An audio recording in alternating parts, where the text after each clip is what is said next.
Okay, we're live. We're live. Okay, great. Hello, what's up, everybody, and welcome to Gaming with Everyone. Thank you for coming here with me today. I am the most excited person today. Oh my god, I've been like squeeing all week. If you are in my Discord, if you talked to me at all this week, you knew it was coming. I told you we were going to have a special event. I told you we were going to have a special interview, and she's here. I'm here with Melanie Trecek-King, biology professor and founder of thinkingispower.com.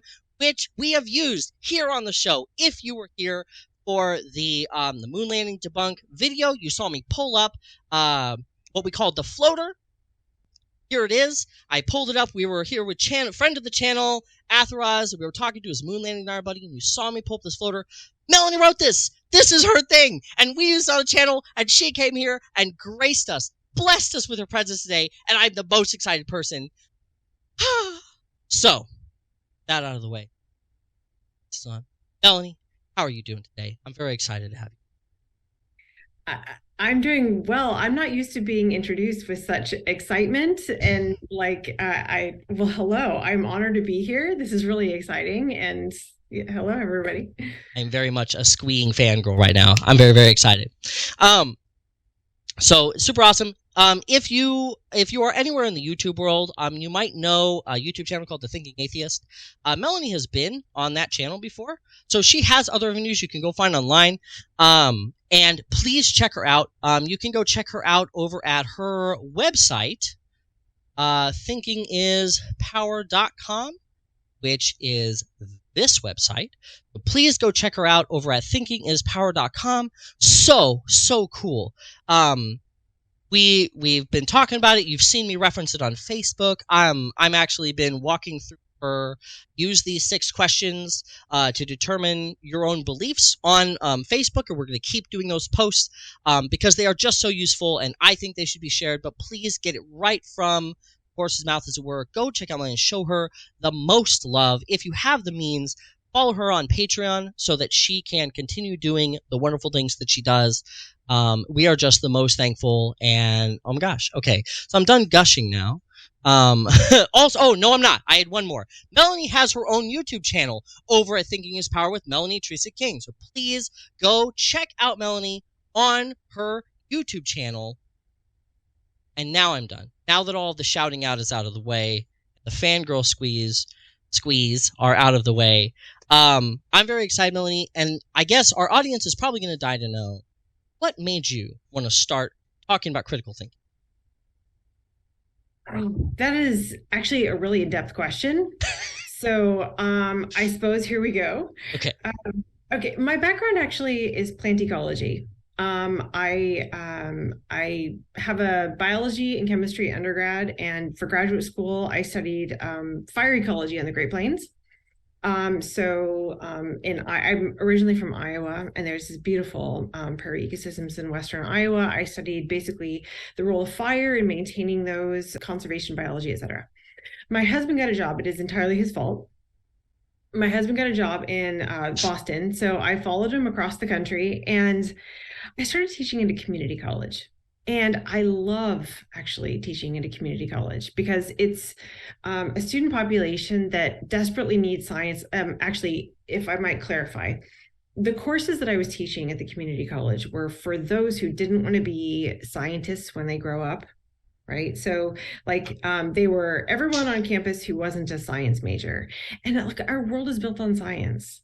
Our everything, right, is science-based. And so this was the one semester, probably the last semester for most students, that they were ever going to have a formal science education. Yeah, engage with it at all.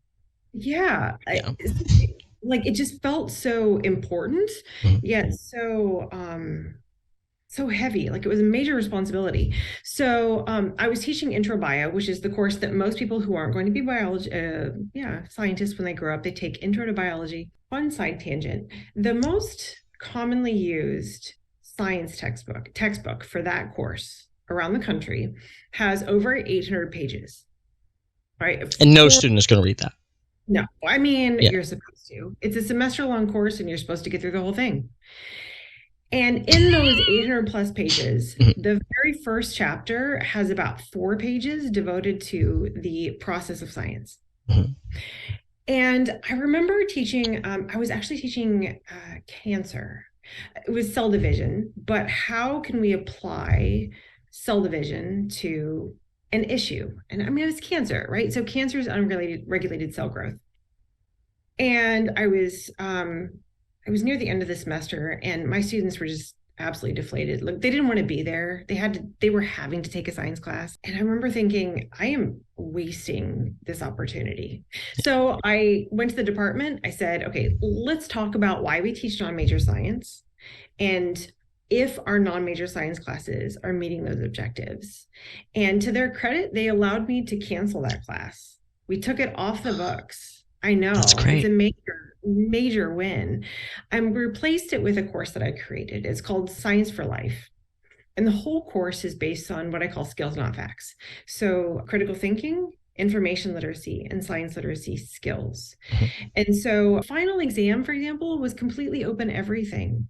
Like for the rest of their lives, students are going to have in their pockets access to all of humanity's knowledge. Yes. The better question is, can they be good consumers of that information to Yes. make more reliable decisions? And so that's what the entire course is based on. That's my origin story, I suppose. In the process, there wasn't a textbook that they could use. I was begging, borrowing, and stealing from a million different places, and so I started a website with readings for them. And it's And so good. I thought maybe other people would be interested, science educators, and so that's where Thinking is Power came from. That's really cool. I think for the audience, if you guys in the audience want to check out Thinking is Power, if you guys want to use, and I'm going to cover us up for another second here, but if you guys want to use Thinking is Power, actually the number one unit that I would start on is not the beginning. Love you, Melanie. Sorry. Is actually in part 2 in skepticism, and I would start here with the floater lesson. This is probably, if you only ever read one article on this whole website, the floater is one of the best ones, and the lesson on pseudoscience and its pretenders and the 11 characteristics of pseudoscience. Those were my 3 personal favorites, because on the internet today, at least as I've seen it, those are the things that you're going to be engaging with the most. So you'll want to check out those. The floater is a great guide. That's what we showed to Ath in our video about how to take a claim, evaluate whether or not it's true, and then and be able to come to a reasonably decent conclusion without having to be an expert in that field, right? I'm not an expert, a major expert in any one field. I'm a general academic, and I can use it to come to good conclusions because it's very well put together. That graphic is fantastic. Copy it, clip it, post it, put it out. The 11 characteristics of or the characteristics of pseudoscience. The list of the characteristics is really good for that part 10. This image right here, awesome. So these 11 characteristics are phenomenal because you can look at the people who make claims in your life, see what they're making, and go, hey, are they doing that? And then maybe that's not the most trustworthy thing. If an argument stands, those 11 things won't be necessary. That's awesome. So those are the ones for you guys in the audience. If you want to check it out, what are my personal recommendations? Melanie did not know I was going to make, but that's me. That's what I got the most out of. That's awesome.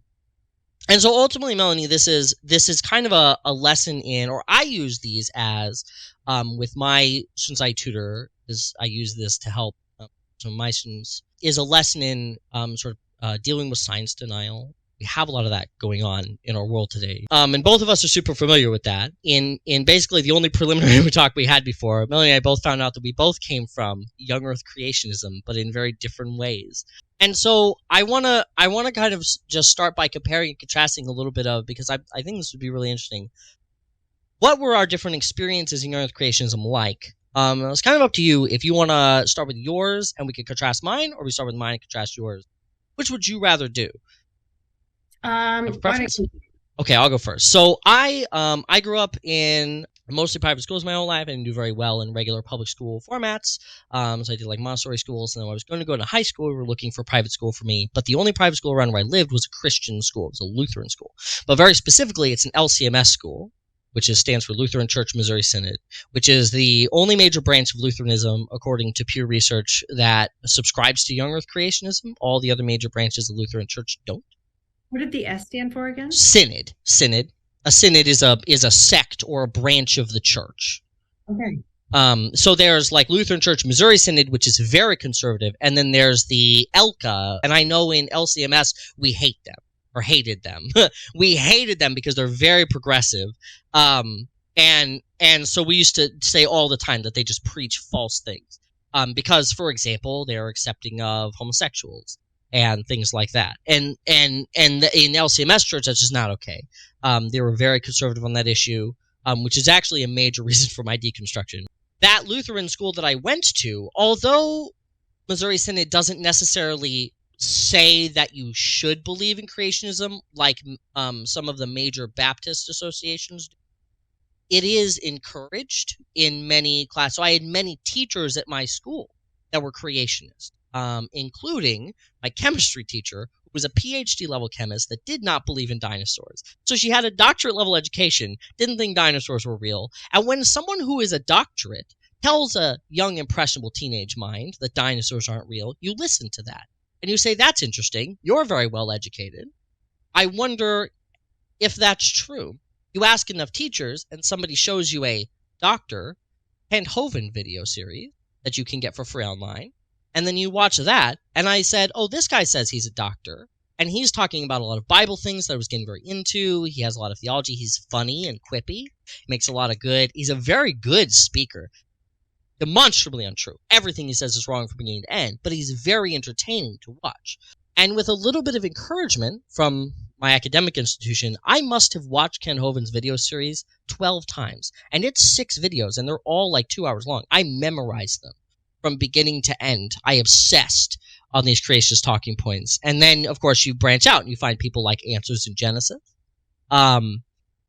ironically, and other creationist institutes. And then you learn that there are places like the Discovery Institute, which is all PhD level scientists that write published papers about how creationism is true. Oh, well, look at this. Now I have academic citations that I can use. And I used to debate my friends on this all the time, and I was very hard into it. Until, ironically, and this is going to be what was it like to be an earth creationist was very much me being stuck in my own beliefs, in my own mind, wanting to be special because of this literal translation or this literal take on the Bible, right?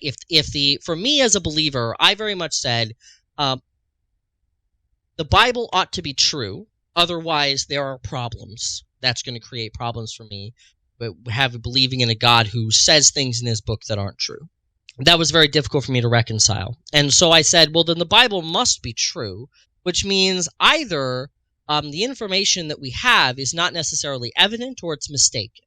And I never really was one of those creationists that was like atheists or awful, horrible people that just want to rebel against God. I never said that because I was very progressive, even when I was a believer. Until a couple of things happened. My best friend of all time came out as gay, and I very much had to reconsider a bunch of things I believed because my best friend is not a bad person, and I refused. I couldn't do the love the sin or hate the sin thing with him. I couldn't do it. I couldn't reject who he is as a person.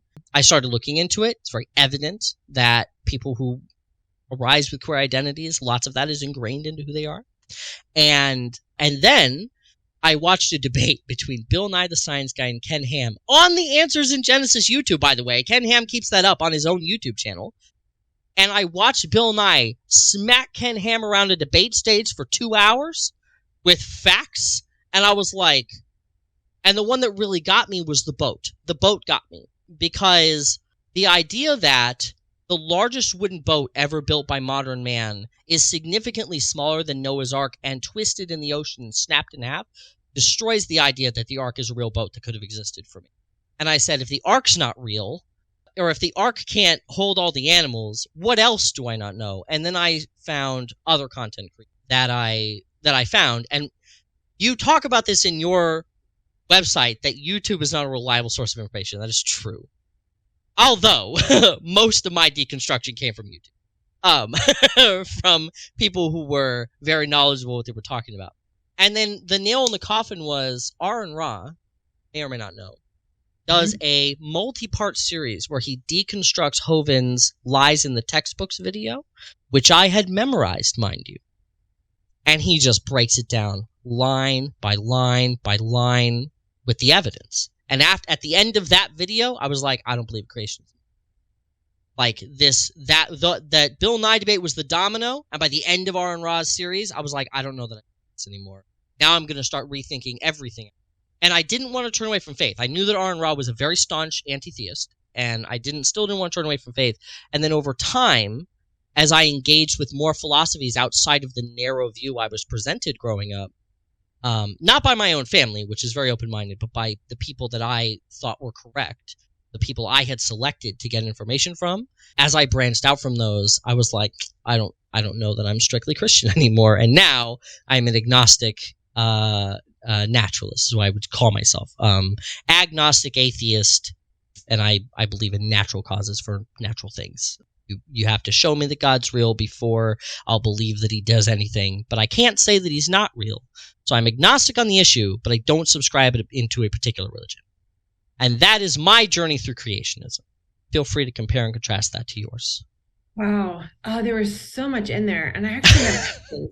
So I guess I'll explain my experience, and then provide a bit of commentary and have some questions for you if I can. Sick. So my background, I grew up in a very small town in Western Iowa.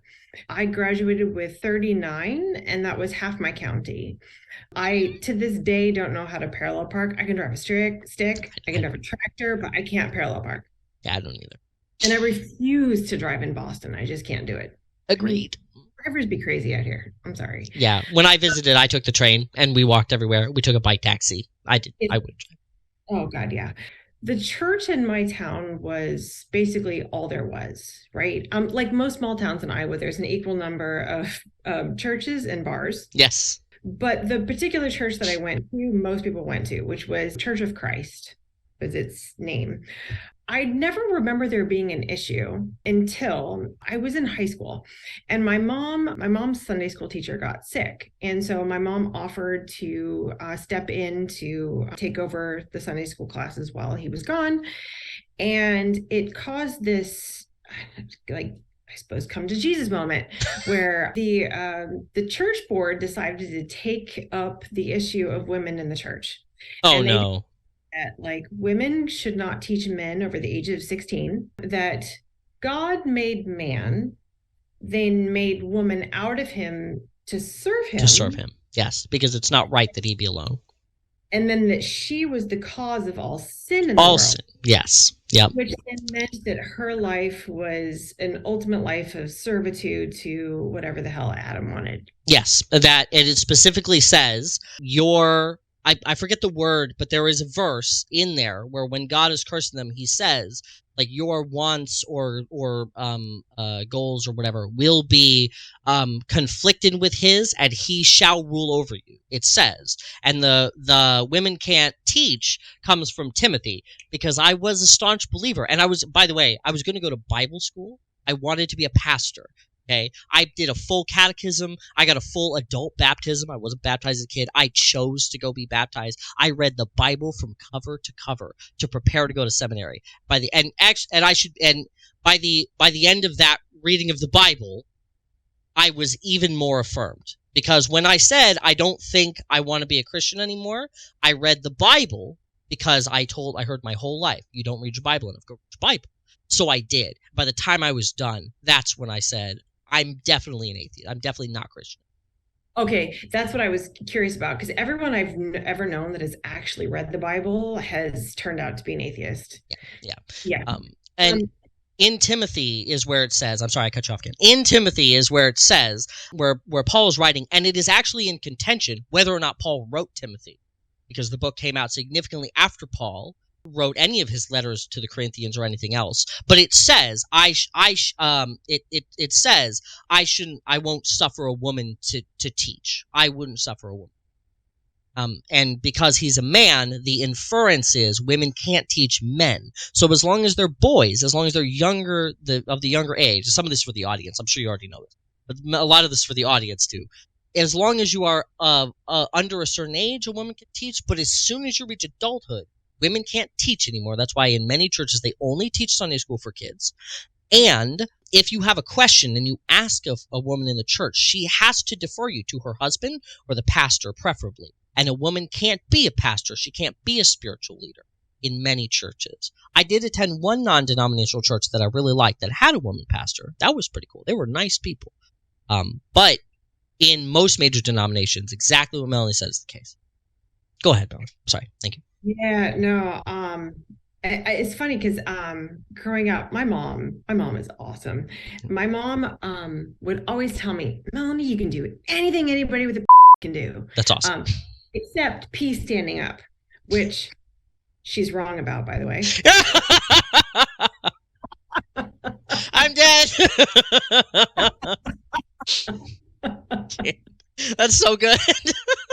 Yeah, yeah, she's great. But so here I was getting these messages from my mom and then like the church, and I'm going, I don't understand.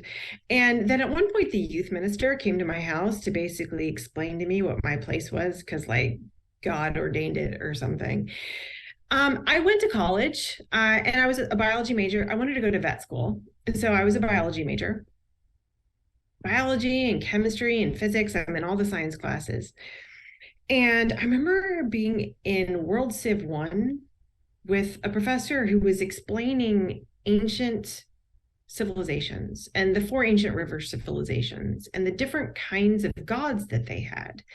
And she was relating the gods that they had to their conditions, their environmental conditions.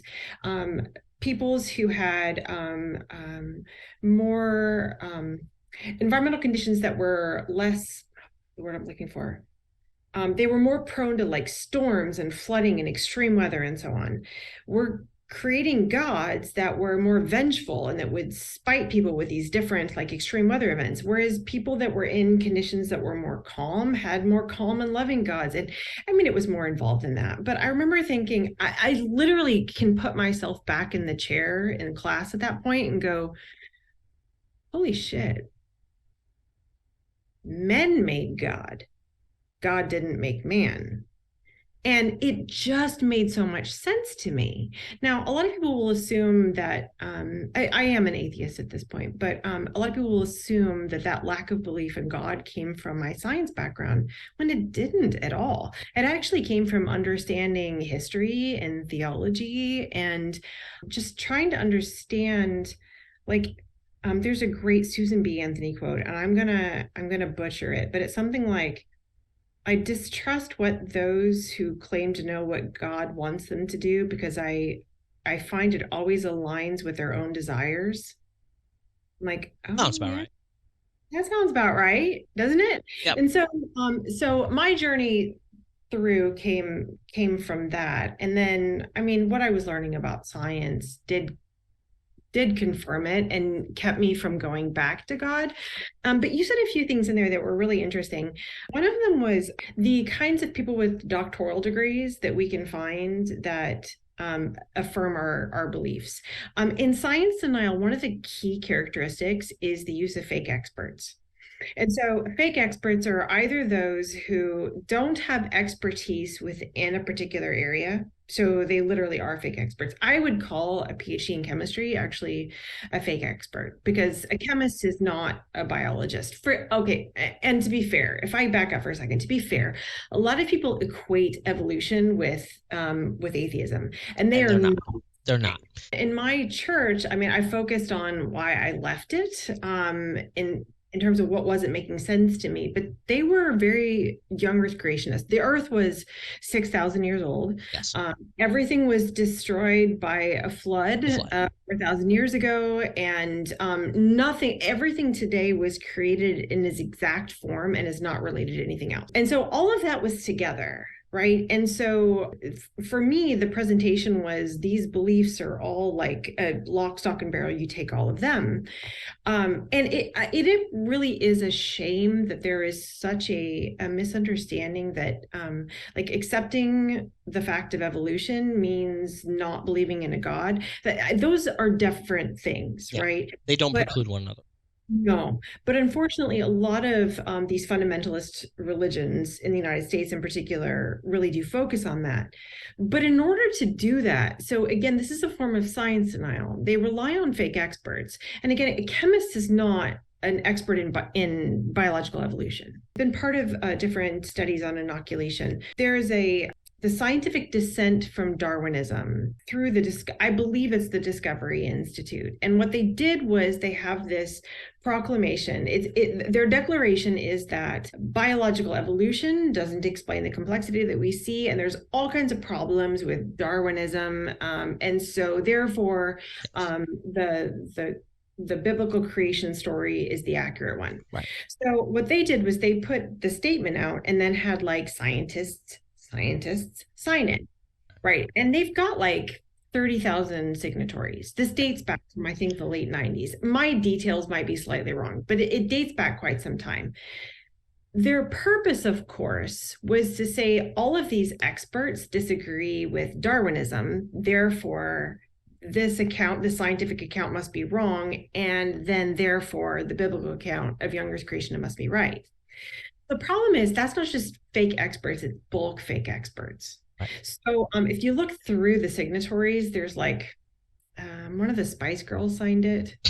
There's legit people in there that have they're even fake people.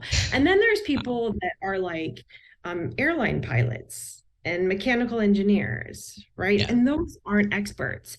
So there's all these, the scientific descent from Darwinism has all these supposed experts who disagree with Darwin, right? So the National Center for Science Education countered with what they call Project Steve. And Project Steve is scientists, legit scientists with expertise within the area that is able to understand and have some sort of expert opinion on biological evolution. If your name is Steve or some derivation thereof, so Stefan or Stephanie, right? But basically Steve. What they found was just over 1% of scientists are named Steve or some derivation thereof. The NCSE has had over 1,500 signatories of just people whose name are Steve that actually have that expertise in this area. So Ken Ham, for example, likes to quote the scientific descent from Darwinism. And actually, this brings me back to something else I wanted to ask you about, because there's this ongoing debate, interestingly, ironically, in the world of science, yes, in terms of should we debate science deniers? Yes. And there were a lot of scientists that were opposed to Bill Nye's debating of Ken Ham. I saw, because I looked it up after and I was like, wow, that was pretty brutal. And I saw a ton of people that were like, you shouldn't even platform them. Why even give them a discussion? And Modern Day Debate gets this too, because Modern Day Debate is a YouTube channel and a Twitch channel, and they host flat earthers. And people get on James Coons all the time. Why do you let these people be platformed? People who are flat earthers, creationists, they're anti-vaxxers, like they believe legitimately dangerous things. And he lets them come on and talk, transphobic, all kinds of stuff. And they say, why do you let them come on here? And James's philosophy is very much, if their ideas are wrong, they will lose in the marketplace of ideas. Refute them with your best arguments, and they'll be refuted, and no one will believe it anymore. And it will actually get things shut down the fastest, which you may or may not agree with from your position, but I'm very much, yeah, let's hash it out so we can put this thing to bed. I mean, my issue is that it presents ideas as if there's this position or this position. It's like a false balance, right? Where in science, Ken Ham's position is not supported by 50% of the evidence, right? We're talking like this. But, and by giving him not just the platform, but the equal platform with someone like Bill Nye, who is not a scientist, but he's representing the scientific consensus, and I think quite well. So there were people who disagreed with that particular choosing of an expert. Oh, of like the interlocutor, yeah. But I do find that where so I'm remembering myself in my past sentence. If I had seen the two together, it would be like, well, this person presents this and this person presents this, and they're equal, and I agree with this person. So I am just as, it's my opinion, I'm able to accept this with equal weight as this. I have never actually spoken to someone who that debate convinced to change their mind. Oh, And so really? It's just I'm me? really fascinated to hear your perspective on that and why that changed your mind. So in my mind, it is actually because Ken Ham got equal time that I could see his argument go down. But I also was unique in that I came into it with an open mind. I said I'm going to let the facts dictate me. I had a part of my mind that loved Bill Nye. I'm like, God, I love Bill Nye. I hate to see him doing. Hey, he's like my guy, right? I love Bill Nye. So cool. Him and Neil deGrasse Tyson. I love those guys. They made me love science when I was growing up. I just thought they were wrong about a couple of things, but hey, nobody's perfect. Nobody's right about everything, and I'm interested to see Ken Ham refute these. And it was the fact that he was given equal opportunity, equal time, and Nye just puts his arguments in the ground. I mean, it was like no contest. It was everything Ken Ham brought up. He had nothing there was nothing that he brought up that Nye didn't have a refutation for. There was almost nothing that Nye said that Ham couldn't refute with his go-to refutation, which was, you weren't there, you didn't see it, so it's not observational science. It's your philosophy, which I think is bogus, right? We infer all kinds of things all the time. You have to infer things at a certain point. We weren't there for all time and space. Ken Ham hasn't never seen God, right? He infers God's existence. He'll claim that he sees it in creation, but that's him putting a pattern in where it doesn't exist, or where it may exist but is not evident to us. You don't know. If you knew, you'd have a device. You could show me, go, this is where God is. This is how I measured him. Right? Even if we can't see God, we can see his effect. We could see something he did. We could see a miracle that is undeniable. Anything.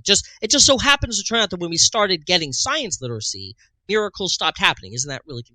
But sorry, that's a little spicy. But not only did that debate happen, after that, Ham invites Bill Nye to the Ark Museum. And Nye just rips the exhibits apart one by one. I don't know why he has this interview on his YouTube channel. It destroys his position. I mean, it's awful. It's painful to watch. Every exhibit Nye walks up to go, here's why this is wrong. And then go look at Ham's audience and be like, do you understand why this is wrong? Let me explain it to you. And at a certain point, Ham goes, can we just get some common ground? Didn't they do a good job building the museum, though? Like, we got the Amish to come in and build it. Didn't they do a good job? And Nye says no, because they used steel rivets Noah wouldn't have had. Okay, I need to see this follow. It was a follow-up where he went Yes, to the. it's on Answers to Genesis' YouTube channel. You find it. Most of the time, facts don't change people's minds. Right. I am kind Right. of a unique case there. Yes. Right. So they did for you. And they're showing there where Bill Nye is apparently going through saying factually, here's why all these things are wrong. But they still seem to think that it's an argument for their position. Yeah, so I guess I'm asking you then, why do you think facts were able to change your mind when they don't most of the time? I think in my case, I'm probably unique in this respect in that for me, believing what's true was more important than what I believed. So okay. When I was a believer, when I was a Christian, a very staunch Christian, I believed very much in Christianity because I thought that they had the facts together. They're the one that's true. They're the one that's correct. The Bible has all this history in it, describes all these natural phenomenon, and it's the unique one because Protestant Christianity is the only religion in the world that teaches salvation by grace instead of salvation by works. Which is super, super important, especially in Lutheranism, in refuting Catholicism, interestingly. But it is very important, the idea that you're saved by grace through faith as a gift of God and not of works, so that no man can boast. It's in Ephesians. Go look it up. Not lying. So, because I get accused all the time of being a fake Christian when I was a believer. I just like to really hammer that in. All right, I really did believe this. And that's my favorite Bible verse. It's my favorite to this day. It's the thing that exemplifies Christianity to me the most, that a loving God loves you by grace, no matter what you've done, no matter who you are, because you're his child, because he loves you, and he saves you through only faith. All you have to do is say yes. And that's it. Nothing else is required. The catechisms don't matter. The rituals don't matter. Communion doesn't matter. All these things don't matter. You're saved by faith alone. Why? So that no man can boast. So that when you get to the afterlife, or whatever, what have you, God can look and just say, we love everybody. And we all look at each other and say, we love each other. And at the very progressive end of my faith, as I got more and more progressive in my faith and deeper into it, I very much had ideas like God wouldn't really send anybody to hell, like it's there as a necessity, but no one really goes. It's the thing that's there for us to be saved from, not to go. Because why would a loving God send any of his children there? That's ridiculous to me. Especially when there are places where people never heard the word of the Bible. And it's not fair to me that if I heard the word of the Bible and didn't believe it, I go to hell. But if I never heard it ever, I get to see Jesus in person and then know that he's real by looking at him and accept him into my heart and go to heaven. So that seems like an unfair double standard, right? There were things like that I reconciled very hard. So I believed in Christianity because I thought it was true. Not because I wanted to believe in a God. I just wanted to believe in things that were true, and it happened to make me feel really special. Turns out, I'm already special. I don't need to believe in untrue things to be special. Like, I already am. I can determine my own value. Why did it make you feel special, you suppose? So, this is kind of my thing. I believe that all these pseudoscientific beliefs exist to make people feel important and special and unique. Because the world is chaotic and random, and if you listen to any, this is super prevalent in creationism, but also in flat Earth, right, and things like that. If the Earth is flat, it means it's specially created. If it's specially created, it was especially created for you, which means there's a creator that loves you and is watching over you and taking care of you and has a plan for your life. And that brings a lot of comfort in a chaotic world that hates you, that is hostile to you, right? You might almost say the entire world is hostile to us. Let's just imagine the amount of environments we are not suited to live in, right? Water kills us. We take it in through the wrong pipe, right? You can go to dhmo.org and learn all the dangers of dihydrogen monoxide. That's my favorite. That's one of my favorite things to use in class. I get every student with that. All of my critical thinking students, we talk about chemophobia, and I'm like, have I ever told you the dangers of dihydrogen? And by the end of that, they want to ban dihydrogen monoxide until I tell them what it is. Oh, it's awesome. But water kills us if we breathe it in. Deserts are hostile and don't have enough water, right? Jungles are full of dangerous insects that burrow into your eye sockets and eat you from the inside out. Like so many things in this world are hostile and murderous to us. Lions kill us, tigers kill us, gorillas kill us, bears kill us, moose can gore you. Even seemingly peaceful animals, right? So we are eking out a living in a world that doesn't care for us because we are fit. We have created and constructed tools to increase our fitness to any environment we find ourselves in, but that takes a long evolutionary process to develop the intelligence to do that through collective intelligence, which is why I'm more of a collectivist instead of an individual. Historically, that's been most prosperous. But that's a digression. I won't go down that today. But because the world is so vengeful and hostile, it creates a ton of anxiety. Because the future is unknown, it creates a ton of anxiety. Because we don't know what happens after we die, it creates a ton of anxiety. And it is belief in we can fill in those gaps with belief in the supernatural. And what better supernatural thing to believe in than a God that loves you and cares about you and wants the best for you and is a loving father who has power and authority over life, that casts out the devil unless the devil is tempting you, which is a weird double standard. Casts out the devil from you, but also lets the devil tempt you, protects you with prayer, but also sends hurricanes to destroy New Orleans. Anyway, it's weird because in practice it doesn't make sense to me, but in concept it makes sense. If the earth is flat, there's a creator, it's specially created, I'm loved. Creationism is the same way. And if you hear creationists refute evolution and combine it with atheism, what do they always say about atheism? That atheism is godless, lawless, has no morality, right? That's not true. I murder everybody I want to murder. That number is 0, okay? I just don't want to murder anybody. I don't know what you're talking about. I don't get it.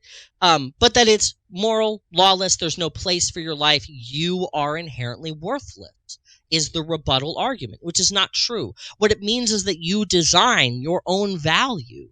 And if you have a hard time doing that, then you will feel valueless, and you may turn to something that you think assigns value to you.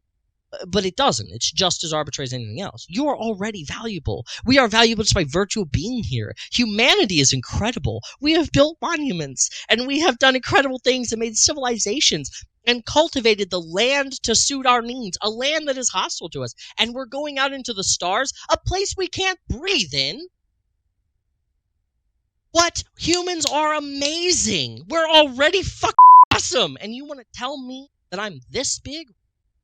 I don't know. But that's why it makes me feel special, because it relieves the anxiety, chaotic, awful world. And I very much dove into that, right? Well, if this is true, I'm specially created. God has a plan for me, and I don't have to worry about my future. God will take care of me. I will be okay.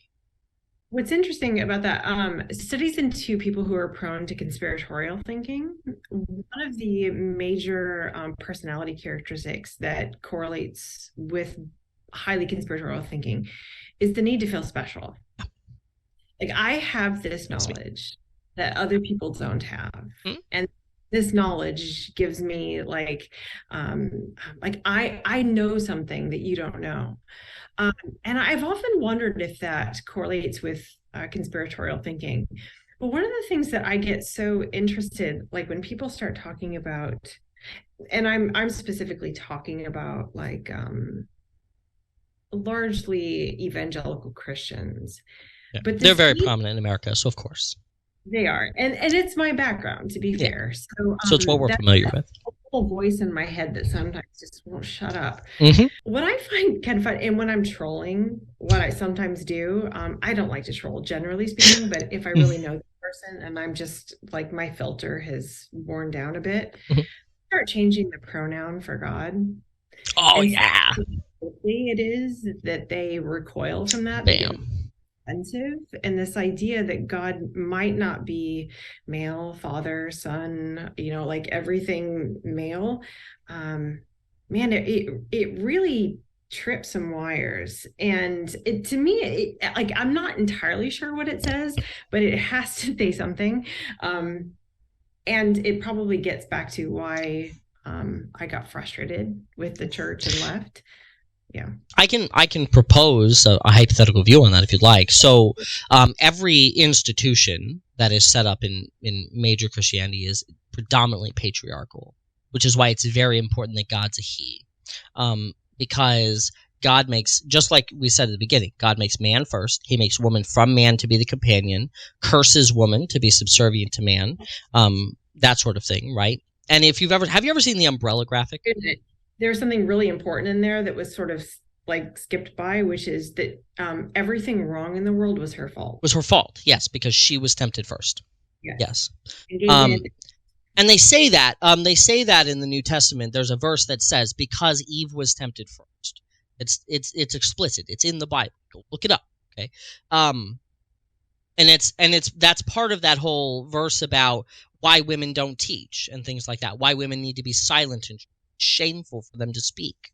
They should simply silently take in the lesson, and if they have questions, ask their husband when they get home. You want to trigger some fundamentalists? Tell a fundamentalist woman all of those things. She believes them and will fight you on them tooth and nail. It's insane to me, the dissonance. Anyway, but everything is very patriarchal. Patriarchal structure is very important because the structure makes the world work. That's why traditional family values are so important to hyper-conservatives today. It has to be father working, mother at home, raising the kids, son, daughter. They are the genders that they are because God doesn't make mistakes. And it has to be the structure because that's the way that it works the best. And once you tear it down, society falls apart. That's ridiculous. But that's why it's so important that God, although not gendered, and most Christians will agree with you that he is not, it is important that he represents as male because males are the head. Males are the head of the family. Just as, and in the marriage comparison, when they say, husbands, love your wives as Christ loved the church. Christ is ruler over the church. He's in charge of the church. He tells the church what to do, even at the same time that he lays his life down for it in times of crisis. So it's that idea that that's the structure that is the most beneficial And that's why it's important that God expresses that way to maintain the patriarchy. And to the very fundamentalist Christian, the patriarchy isn't bad. The patriarchy is the way that God designed the world to function, and it functions the best that way. Yeah. So there was a lot of parts of me that was completely rebelling at everything that you were just saying, like wanting to jump out of my skin and go, this just seems to me that a Because it's mediocre insane. man set this whole thing up because he didn't stand the idea of sharing power. Yeah, I totally get it. And part of the reason I didn't explicitly say those things is because I don't feel like I don't feel like because of who I am, I'm able to explicitly say those things. I think it was part of my inherent teaching. Yeah. Uh, Indoctrination. yeah, yeah. But if I might then circle back to, Yes. because what I was saying, when I first left the church, it was because like the teachings they were giving me and my mom was teaching me and just life in general were incongruent with each other. Yes.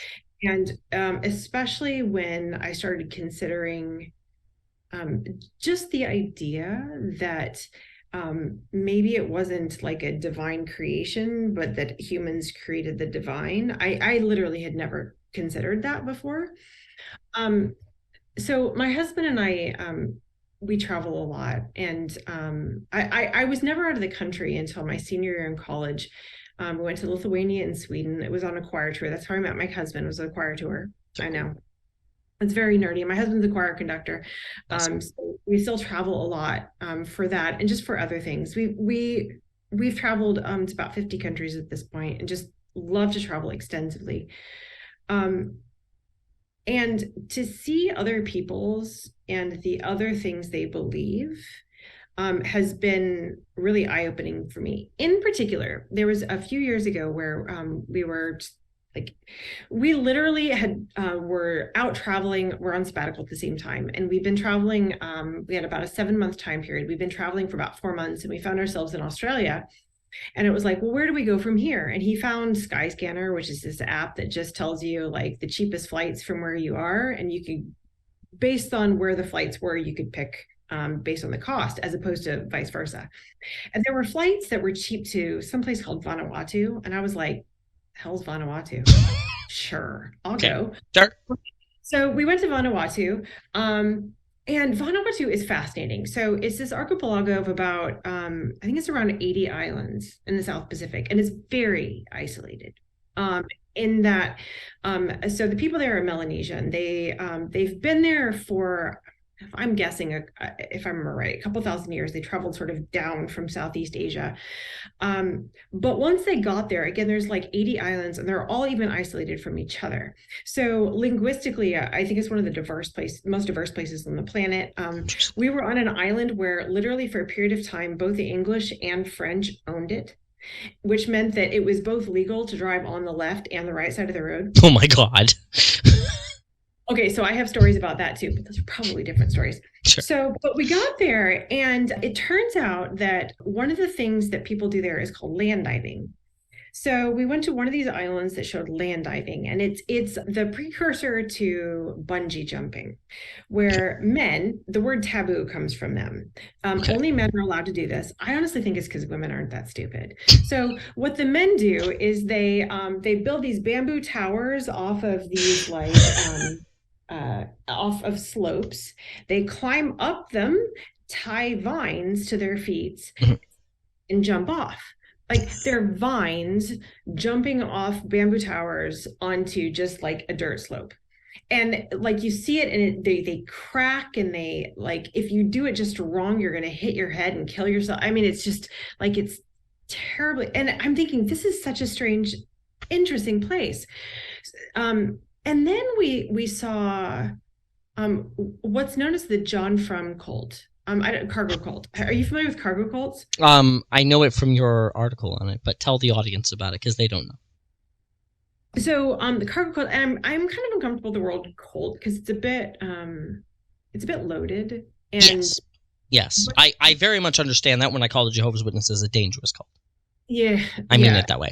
And at this point, it's like Westerners calling these like cults. They call them cargo cults, by the way, because it's there's several of them, but they basically, the premise is that Right.